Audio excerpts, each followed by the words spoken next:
Il faut trouver évidemment d'abord et avant tout une solution demain pour que la négociation puisse reprendre. Mais est-ce que vous êtes favorable à un État palestinien avec Mahmoud Abbas qui a demandé au Conseil de sécurité de voter? Là-dessus, c'est pas très clair. Non, c'est très clair. Je suis favorable évidemment à un État palestinien dans des frontières dignes de ce nom, reconnues aux côtés de l'État israélien qui a droit à sa sécurité.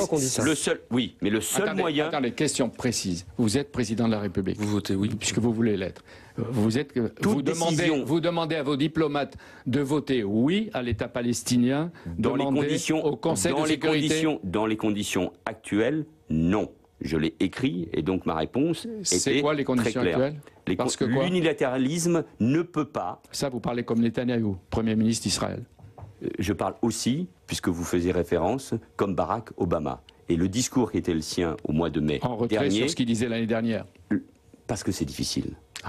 Pourquoi il a échoué? C'est justement parce que c'est difficile qu'il faut trouver une solution à en inventer. Mais il faut inventer une solution. Mais aujourd'hui, imposer un dispositif, une solution qui braque Israël et qui empêche véritablement le dialogue et donc la construction d'un processus de paix, je ne crois pas que ce soit la bonne solution. Il faut demander aux Israéliens d'aller négocier, et puis je vois qu'on tient compte en France aussi des conditions électorales nationales, locales. À qui vous adressez? À tous, et à vous qui prenez peut-être cette décision. Non, ce n'est pas le cas. Non. Y compris si on était sur ce terrain-là, qui n'a jamais été le mien, alors je serais en contradiction avec mes intérêts locaux. Or, je pense que les Français, quelles que soient leurs origines, ou leur confession, ou leur rapport à Israël, ou leur rapport à la Palestine, même si on n'a pas beaucoup de Français d'origine palestinienne sur notre sol national, sont suffisamment intelligents pour savoir que le processus de paix est difficile. Un État palestinien, oui, mais plus tard, quand les conditions s'y prêteront.